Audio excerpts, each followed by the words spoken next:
Sorry বলো, sorry বলো, sorry বলো, সরি বলো, ভুল সরি বলুন, আর কিচ্ছু বলছি না, সরি বলুন, সরি বলুন, আর কিচ্ছু বলছি না, সরি বলুন। বাবুল সুপ্রিয় সম্পূর্ণ মদ্যপ অবস্থায় ছিলেন এবং তিনি বেরিয়ে এসে, আমার গাড়ির কাঁচ খোলা ছিল, আমি যেদিকে বসেছিলাম সেদিকের কাঁচ, দুদিকের কাঁচই খোলা ছিল, উনি এসে অশ্রাব্য ভাষায় গালিগালাজ করেন, হাত চালান। মোড় আসলে বা কোনো জ্যামজট জায়গা থাকলে সেই জায়গাগুলোতে হর্ন বাজানো হয়। তো হর্ন বাজানোতে ক্ষতিটা কি আছে? আশপাশে তো কোনো হসপিটাল নেই। আমাদের তৃণমূলের 29টা এমপি, তারা কি রাত্রিবেলা কি হোটেল বাড়ি যাতায়াত করে? ওনার কিসের এত তাড়া যে রাত্রিবেলা ওনাকে হোটেল বাড়ি যেতে হবে?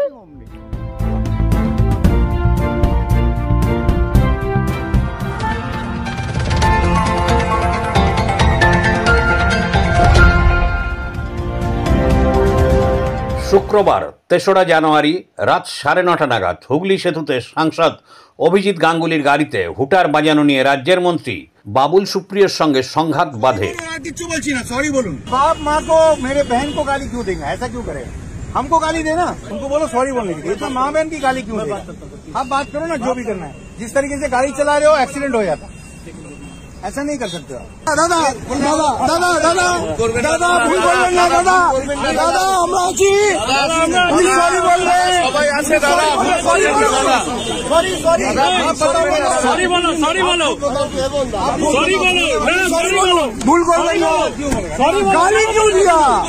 सॉरी बोलो। इस तरीके से गाड़ी चला रहे सब, स्कूटर वाला से लेके सबको हॉर्न बजा रहे। एमपी गाड़ी में हॉर्न नहीं बजा, मेरे गाड़ी में लाल बत्ती भी नहीं है, सब स्कूटर वाले सबको पीछे से सायरन बजा रहे। You are not allowed to do that. और আমি বললাম বলে কেন করছেন আপনি? আমাকে বলছেন ভদ্রলোক আপনি, সরি বলুন, আমি কিছু বলছি না। সরি, ধন্যবাদ, সবাই সরি ধন্যবাদ। সরি বলছেন না কেন? সরি বলুন, আপনি সরি বলছেন। গাড়ি থেকে নামতে পারছেন না লজ্জায়? যেভাবে ওভারটেক করছিলেন, বাইকের অ্যাক্সিডেন্ট হয়ে গেছিল, তার মধ্যে হর্ন বাজাচ্ছেন, সাইরেন বাজাচ্ছেন, যেটা ওনার পারমিশন। আমি বললাম যে আপনি সাইরেন বাজাচ্ছেন কেন? সব অ্যাক্সিডেন্ট হয়ে যাবে। এবারে ওভারটেক করছেন, গাড়ির পেছন থেকে প্রচণ্ড জোরে হুটার বাজাতে একদম র্যাশ লেফট রাইট ওভারটেক করতে যাচ্ছিল। অনেক বাইক ডান দিক বাঁ দিক রয়েছে, মানে ওইটুকুনি সরু যেটুকুনি লেন রয়েছে from Calcutta side to Howrah side, অনেকে ওইভাবে ওভারটেক করলে যে কোনো মুহূর্তে আমার গাড়ি থেকে ডান দিক বাঁ দিক সব বাইক যাচ্ছে, লেগে যেতে পারে। তো আমি ওর ড্রাইভারের পাশে গিয়ে আমি বললাম যে ভাই ऐसा क्यों चला रहे हो, हुटर क्यों चला रहे हो इतना जोर से, कान के पास ऐसा हुटर चलाने की क्या? तो দেখলাম একজন লোক পেছন থেকে ঝুঁকে बोलছেন যে निकल चलो। तो वो जैसे निकलने गया तो फिर मैं नहीं भागने की कोशिश की, तो फिर मैंने उसको रोका। मैं गाड़ी से उतरा कि पीछे वाले को कौन, फिर मैं बोला, তখন আমি বললাম যে মানে পালিয়ে যাওয়ার চেষ্টা করছিল, তখন আমি ওকে দাঁড় করালাম যে হুটার কে বাজাচ্ছে, এত জোরে হুটার বাজিয়ে করে কে যাচ্ছে। তবে সামনে দিয়ে যেতে গিয়ে দেখলাম বিরাট করে লেখা রয়েছে এমপি তমলুক, আর পেছনে অভিজিৎ গাঙ্গুলি বসে আছে। তো আমি, ওনার সঙ্গে তো আমার কোনো ঝগড়া নেই, ওনার সঙ্গে তো কোনো বৈরিতা নেই, বাকি পলিটিক্যাল যাই থাক না কেন, আমি মানে ব্যক্তিগতভাবে ওনাকে চিনিও না। আমি গিয়ে জানলায় ওনাকে বলতে চেয়েছিলাম যে আপনি এরমভাবে হুটার চালিয়ে এভাবে লেফট রাইট করে আমার গাড়িকেও এরমভাবে ওভারটেক করে আপনি কেন যাচ্ছেন? তো যেই বললাম, উনি তো একদম মা বহন তুলে গালাগালি করলেন। আমি আপনাকে বাবা মাকে গালাগালি দিতে দেবো না, বলবেন আমি শুনবো না। আপনি কাজটা খুলুন, সরি বলুন, আর কিচ্ছু করতে হবে না, তারপরে আপনি যা করার করবেন, আপনি খুলুন।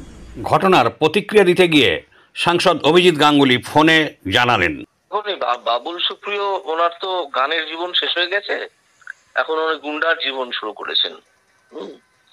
তো গ দিয়ে আরো যা যা হয় সেরকম হয়তো কাজকর্ম তুমি করতে চেষ্টা করছেন, আরো যে প্রাণীর নামটাম হয়, আমিও সেদিকে যাচ্ছি না।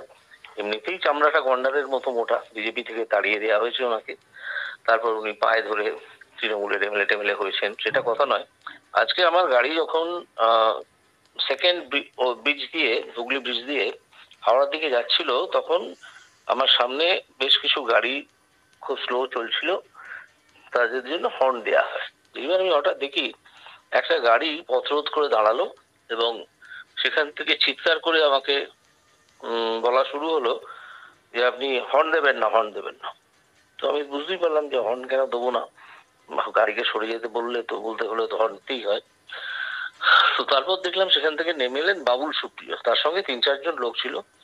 বাবুল সুপ্রিয় সম্পূর্ণ মদ্যপ অবস্থায় ছিলেন এবং তিনি বেরিয়ে এসে, আমার গাড়ির কাঁচ খোলা ছিল, আমি যেদিকে বসেছিলাম সেদিকের কাঁচ, দুদিকের কাঁচই খোলা ছিল, উনি এসে অশ্রাব্য ভাষায় গালিগালাজ করেন, হাত চালান, তার হাতটা প্রতিরোধ করতে গিয়ে আমার যে মোবাইলটা ছিল সেটা গাড়ির ভেতর ছিটকে পড়ে, সেটা খানিকটা ক্ষতিগ্রস্ত হয়েছে।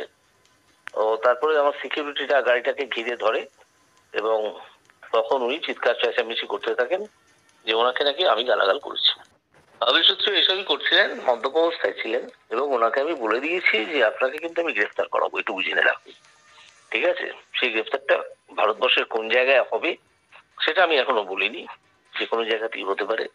ওনার যে ট্র্যাক রেকর্ড তাতে ওনার গ্রেপ্তার হওয়াটা শুধু সময়ের অপেক্ষা, এবং আজকে তিনি যা ঘটিয়েছেন তার সঙ্গে এগুলো যদি যুক্ত হয় উনি গ্রেপ্তার হবেন। সেই গ্রেপ্তার করা হবে বলায় উনি আরো চিৎকার চেঁচামেচি করতে থাকেন এবং এরকম এবং কিছু লোকজন জড়ো হয়ে যায়। দেখলাম তাদের মধ্যে 2-3 জন রাউডি এলিমেন্ট আছে, তারাও আমাকে বিরাট চিৎকার করে গালাগাল দিতে লাগলো এবং আরো যেটা বলতে লাগলো সেটা হচ্ছে যে আমি নাকি অনেক লোকের চাকরি খেয়েছি স্কুলে।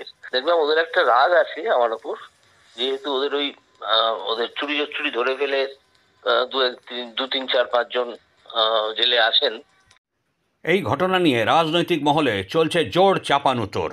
বেহালায় বিজেপি নেতা শুভাশিস কর বললেন, দেখুন, আমরা যারা সাইকেল চালাই বা বাইক চালাই বা যে কোনো গাড়ি চালাই বা বাস চালাই, লরি চালাই, এটা আমরা খেয়াল করি দেখি কোনো ট্রাফিক নিয়মে যখন রাস্তাঘাট দিয়ে যায়, কোনো মোড় আসলে বা কোনো জ্যামজট জায়গা থাকলে সেই জায়গাগুলোতে হর্ন বাজানো হয়। তো হর্ন বাজানোতে ক্ষতিটা কী আছে? আশপাশে তো কোনো হসপিটাল নেই বা নার্সিংহোম নেই বা এমন কোনো জায়গা নেই যেখানে হর্ন বাজালে ডিস্টার্ব হবে।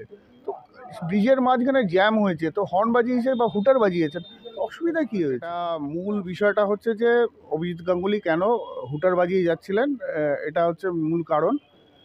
দেখুন, বেসিক্যালি আমার এটা জানা নেই যে একজন সাংসদ হয়ে কেন হুটার বাজাতে পারবেন না। এটা বিজেপির ক্ষেত্রেই কি হয় না অন্য কোনো দলের ক্ষেত্রে হয়, কিন্তু তৃণমূলের দলের ক্ষেত্রে যখন অভিষেক ব্যানার্জি নিজে যখন প্রায় 10-12টা আপনার একটা কনভয় নিয়ে যান, যে রাস্তা ক্লিয়ার করে যান একেবারে ভিভিআইপি জেড ক্যাটাগরির মতো, তো সেক্ষেত্রে অভিষেক ব্যানার্জিও তো সাংসদ আর অভিজিৎ গাঙ্গুলিও সাংসদ। তাহলে আমার মনে হয় বাবুল সুপ্রিয় যে কথাটা বলছেন যে উনি হুটার বাজাতে পারেন না সাংসদ হয়ে, তাহলে অভিষেক ব্যানার্জিরও উচিত না সাংসদ হয়ে হুটার বাজানো। এটা তো পরিষ্কার। অন্যদিকে বেহালা তৃণমূল হকার্স অ্যাসোসিয়েশনের নেতা নগেন সাধুকা বললেন, অভিজিৎ গাঙ্গুলি আর অভিষেক ব্যানার্জি দুজনই এমপি, আমি এটা অস্বীকার করছি না, কিন্তু অভিষেক ব্যানার্জি খুব ব্যস্ততম মানুষ এবং আমাদের পশ্চিমবঙ্গের শাসক দলের সেকেন্ড ইন কমান্ড, ওনার ব্যস্ততম বেশি, উনি বাজাতেই পারে। কিন্তু আমাদের তৃণমূলের 29টা এমপি, তারা কি রাত্রিবেলা কি হোটেল বাড়ি যাতায়াত করে? ওনার কিসের এত তাড়াহুড়া যে রাত্রিবেলা ওনাকে হোটেল বাড়ি যেতে হবে? ঘটনা নিয়ে রাজনৈতিক মহলে চলছে জোর তর্ক বিতর্ক। এখন দেখার বিষয় এর জল কতদূর গড়ায়। পরিমল কর্মকারের সঙ্গে স্বপন নস্করের প্রতিবেদন, এখন দিনকাল নিউজ, কলকাতা।